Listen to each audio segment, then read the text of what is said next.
Dal Vangelo secondo Giovanni.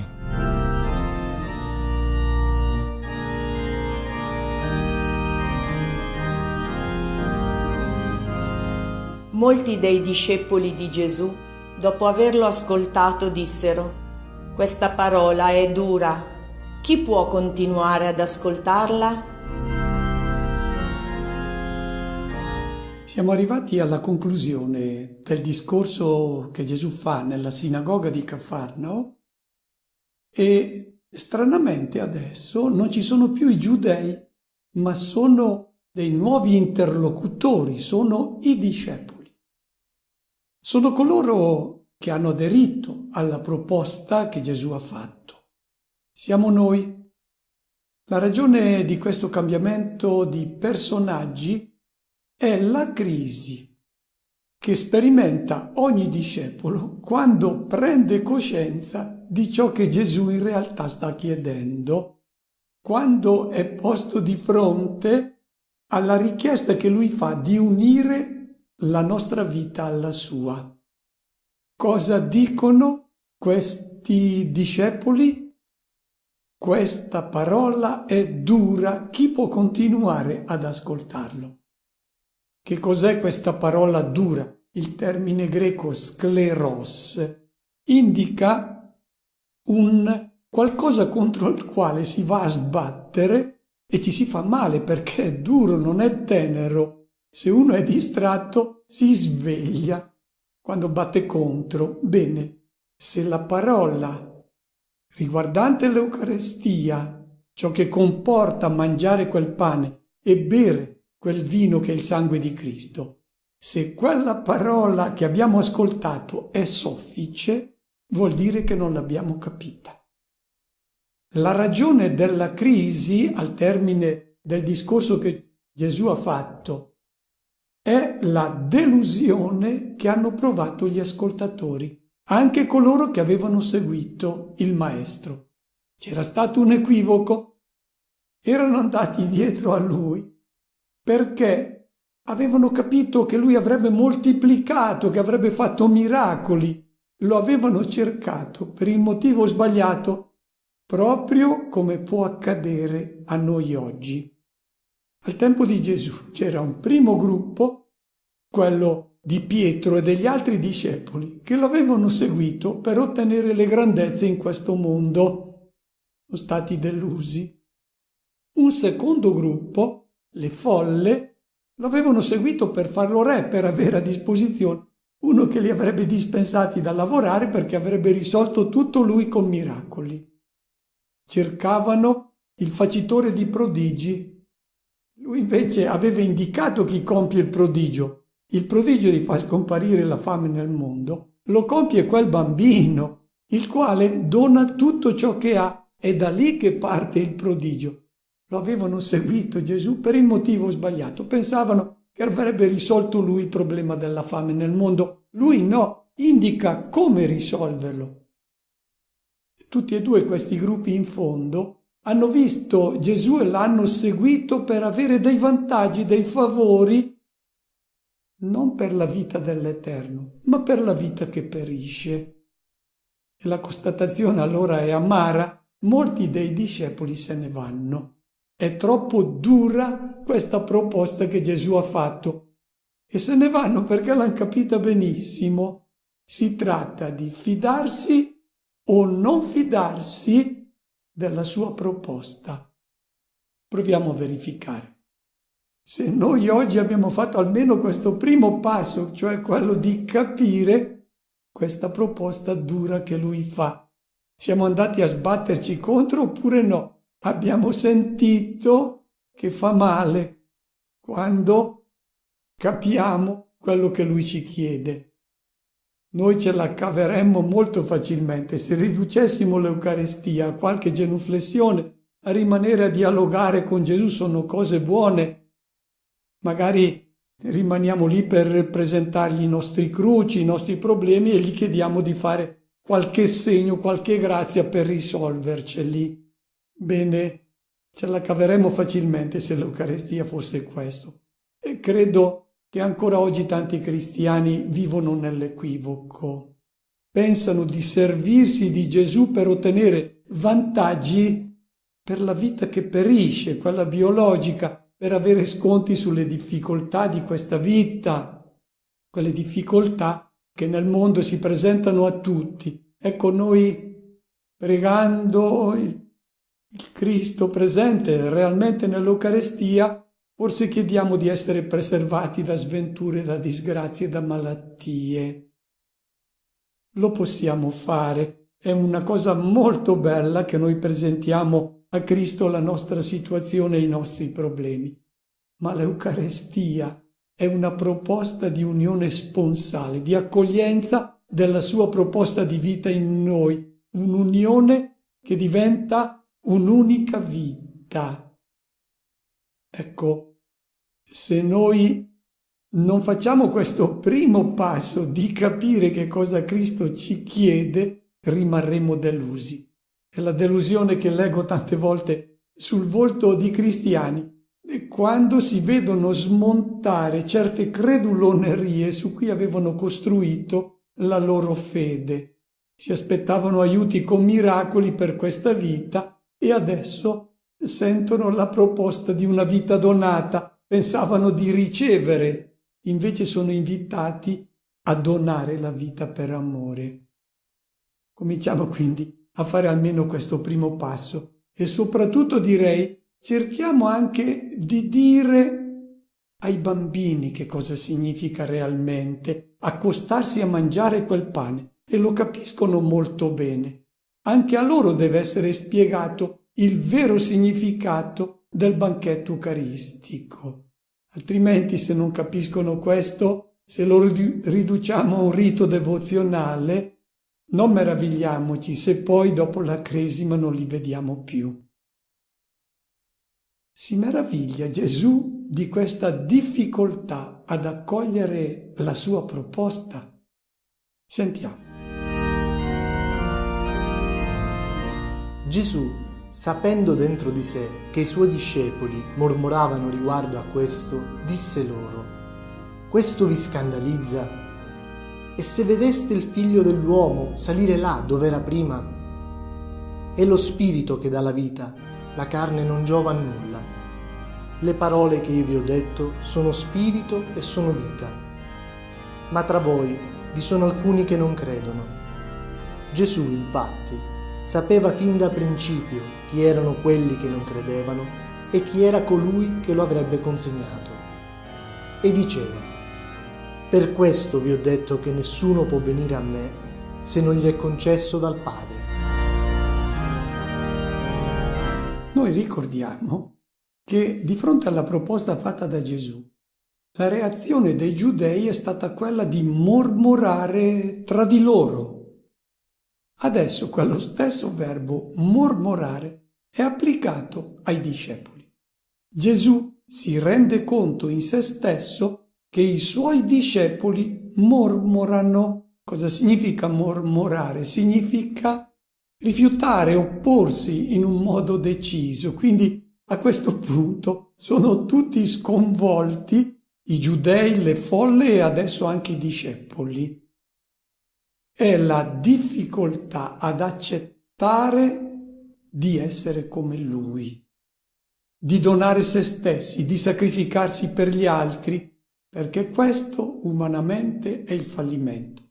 E l'Eucarestia significa celebrare questa accoglienza della proposta di Gesù. Gesù continua: vi scandalizza questa proposta? Lo scandalo è l'inciampo e quello che Gesù ha detto fa inciampare la fede di molti. Speravano altro e la richiesta che Gesù fa di impostare la propria vita sulla sua proposta è che spinge qualcuno a lasciare, ad allontanarsi. E Gesù non si stupisce di questo. Per quale ragione? Perché sa molto bene quanto è difficile donare la vita. Ricordiamo quello che dice la lettera agli Ebrei, che proprio perché è stato messo alla prova e aver sofferto personalmente, è in grado di capire e di venire in aiuto di coloro che devono superare la sua stessa prova, quella del dono della vita. Continua ancora la lettera agli Ebrei. Gesù non è uno che non sa compatire le nostre infermità, perché anche lui è stato messo alla prova in tutto come noi, eccetto il peccato. E Gesù quindi non si meraviglia che anche fra i suoi discepoli molti se ne vadano. E continua dicendo: se vedeste il figlio dell'uomo salire dov'era prima. Cos'è questa espressione enigmatica? È abbastanza semplice.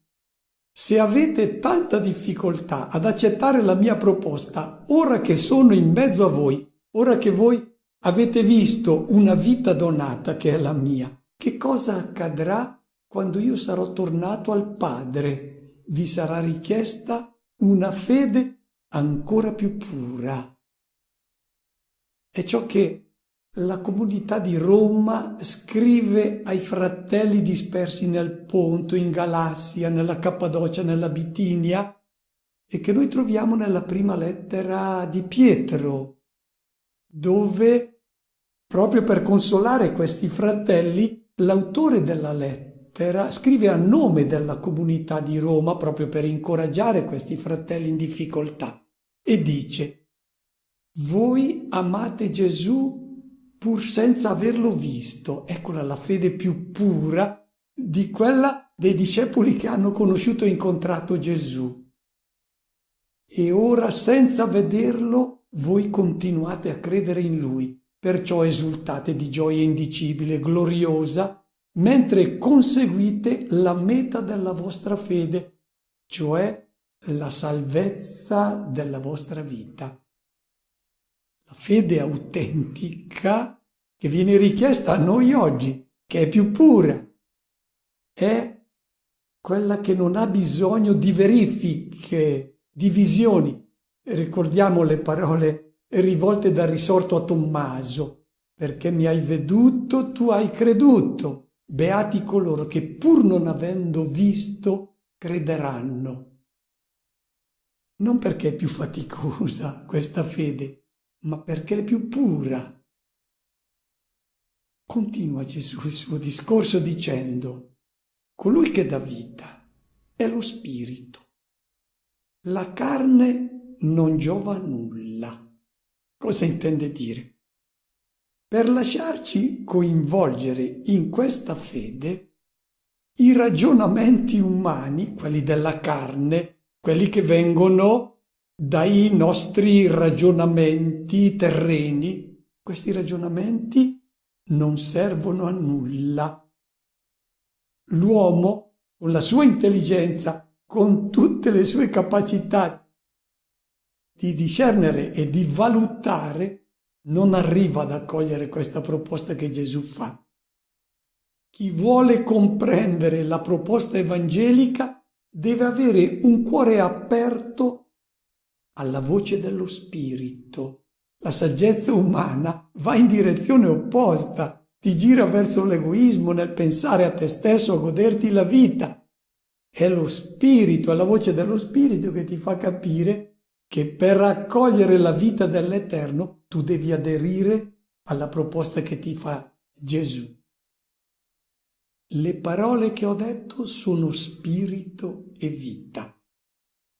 E adesso Gesù introduce un personaggio molto misterioso, che è quello di Giuda. Questo personaggio è introdotto da Giovanni come l'immagine dell'antidiscepolo, di colui che si oppone, che rifiuta la proposta di Gesù. Non si è lasciato liberare dal ripiegamento sul pane che perisce. Chi non accoglie il pane che alimenta la vita che dura, rovina la propria esistenza, suicida se stesso. Gesù non sta parlando qui del Giuda storico, ma del Giuda che è presente in ogni discepolo. Quale sarà la scelta di chi ha capito quanto è dura la proposta di vita fatta da Gesù. Ascoltiamo. Da quel momento molti dei suoi discepoli tornarono indietro e non andavano più con lui. Disse allora Gesù ai 12: «Volete andarvene anche voi?» Gli rispose Simon Pietro: «Signore, da chi andremo? Tu hai parole di vita eterna e noi abbiamo creduto e conosciuto che tu sei il Santo di Dio». Da quel momento molti dei suoi discepoli tornano indietro e non vanno più con lui. La conclusione è davvero amara, ma era prevedibile. Questi discepoli, che sono presenti anche nelle nostre comunità, non sono persone cattive, non sono dei traditori, sono coerenti con le scelte che hanno deciso di fare. Si sono resi conto, hanno capito bene che il maestro sta esigendo troppo e non se la sentono. E quello che è bello, Gesù rispetta la libertà. Fa la sua proposta, ma non obbliga nessuno. Nell'innamoramento non ci può essere nessuna costrizione, non si può incutere paura, no. La scelta deve essere totalmente libera perché si è capito che vivere è essere come Lui. Li lascia andare. Forse ci ripenseranno e credo che anche oggi le persone saranno indotte a rivedere le loro scelte e le loro posizioni quando vedranno che coloro che danno la loro adesione a Cristo sono persone belle, persone riuscite. Ecco, queste persone si allontanano perché Gesù non realizza le loro attese. È proprio per chiarire questo punto che l'Evangelista Giovanni non racconta l'istituzione dell'Eucarestia, ma pone la lavanda dei piedi, perché accostarsi al banchetto eucaristico significa unire la propria vita a colui che lava i piedi al proprio fratello. E Gesù adesso, di fronte a tanti dei suoi discepoli che se ne vanno, si allontanano, dice: «Volete andarvene anche voi?» È brutta questa traduzione. Sembra che Gesù sfidi le persone e dica: «Beh, volete andarvene anche voi?» Non è questo il significato del testo greco, che inizia con una negativa che implica una risposta positiva. Andrebbe tradotto: «Non è che per caso volete andarvene anche voi?» E si aspetta la risposta: «Noi no». Ecco, Gesù non discute, non c'è più nulla da chiarire. Il dialogo c'è stato e adesso c'è spazio soltanto per un sì e per un no. È come quando un fidanzamento è concluso e si dice o sì o no, o ci si sposa o ci si lascia. Gli risponde Simon Pietro a nome di tutti, difatti parla al plurale. Lui aderisce alla proposta che Gesù fa, anche se non l'ha capita pienamente, però ha intuito che la proposta di Gesù è quella che lo fa vivere realmente. Non sono persone perfette, come non siamo perfetti noi che ci accostiamo all'Eucarestia. Abbiamo capito, siamo sbattuti contro quel discorso duro e questo è già un primo passo, ma non abbiamo capito tutto. Ecco, rimangono i dubbi e le perplessità, però come Pietro anche noi siamo invitati a dare comunque la nostra adesione al Maestro. Dice Pietro: noi abbiamo creduto e conosciuto che tu sei il Santo di Dio. Santo di Dio significa completamente diverso da come noi avremmo immaginato il Messia. E Gesù continua dicendo: sono stato io a scegliere voi, i 12. Eppure uno tra di voi è un diavolo. L'aveva già detto a Pietro: tu sei un diavolo. Cioè tu fai una scelta che è opposta alla mia. Ecco, uno che Gesù ha scelto e continuerà dicendo, l'Evangelista parlava di Giuda, di Simone Iscariota, colui che stava per consegnarlo, e insiste, uno dei 12. Come mai questa insistenza su uno che appartiene ai discepoli? Uno dei 12 può essere uno che consegna il Maestro. Rappresenta chiunque, anche all'interno delle nostre comunità, rappresenta chi vuole continuare con le proprie convinzioni, con le proprie attese, e se Gesù non soddisfa queste attese, si oppone, non soltanto si allontana, ma lotta contro. Si noti, è uno dei 12, uno della comunità. Questo è un motivo per noi di riflessione, per esaminare bene noi stessi. Abbiamo capito cosa ci chiede Gesù quando ci accostiamo al banchetto eucaristico e che cosa comporta per noi questa scelta, e di dargli il nostro sì sponsale, la nostra adesione alla sua vita. Auguro a tutti una buona domenica e una buona settimana.